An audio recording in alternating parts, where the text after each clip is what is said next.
ജോസേ എടുക്ക്. Thank you sir. ഞാൻ സാറിനെ എത്ര പ്രാവശ്യം വിളിച്ചു വന്നിട്ട് ഫോൺ എടുത്തില്ല സാറ്. അതിമനോഹരമായ യാത്രക്കിടയിൽ ഒരു റോമിംഗ് ഡിസ്റ്റർബൻസ് ആവശ്യമില്ലെന്ന് വെച്ചു.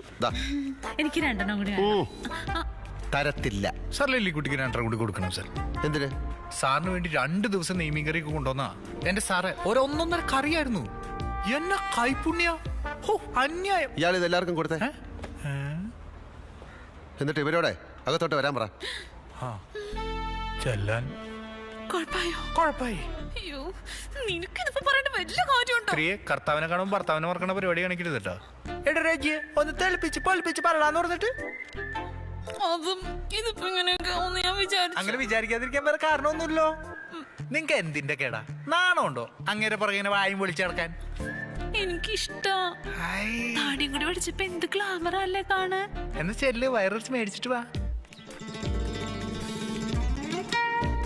സാറേ വേണ്ട, എക്സ്പ്ലനേഷൻസ് ഒന്നും എനിക്ക് കേൾക്കണ്ട. വളച്ചു കെട്ടാതെ ഞാൻ കാര്യം പറയാം. നാളെ നെയ്മീൻ കറി കൊണ്ടുവരണം. നെയ്മീൻ കറി കൊണ്ടുവരണം നാളെ.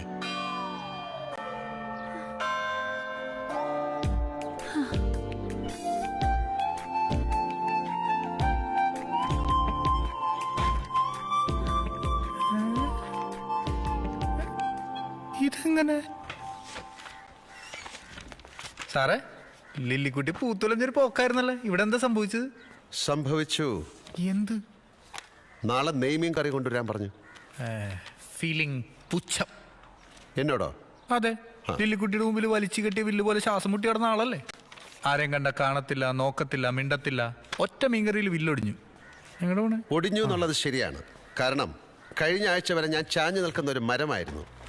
ലില്ലിക്കുട്ടിയുടെ കണ്ണേറ് തട്ടി മറിഞ്ഞു വീഴോ എന്നുള്ള പേടി എനിക്കുണ്ടായിരുന്നു. പക്ഷെ ഇപ്പം അങ്ങനല്ല. എനിക്ക് മിണ്ടാം, സംസാരിക്കാം, ചിരിക്കാം, അടുത്തിരിക്കാം, വേണമെങ്കിൽ കെട്ടിയും പിടിക്കാം. ഒന്നും സംഭവിക്കില്ല. ലില്ലിക്കുട്ടി എന്നല്ല ഏത് സുന്ദരി കോത വന്നാലും അവരുടെ പ്രലോഭനങ്ങളിൽ ഞാൻ വീഴില്ല. ആ ആത്മവിശ്വാസം എനിക്കുണ്ട്. അതുകൊണ്ടാണ് ലില്ലിക്കുട്ടിയോട് മീൻ കറി കൊണ്ടുവരാൻ പറഞ്ഞത്.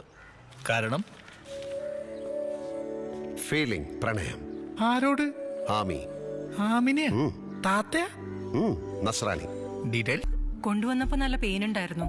സെഡേഷൻ കൊടുത്തിട്ടുള്ളത് കൊണ്ട് അതിന്റെ ഒരു മയക്കത്തിലാ. നമുക്കൊന്ന് ഡോക്ടറെ കണ്ടാലോ?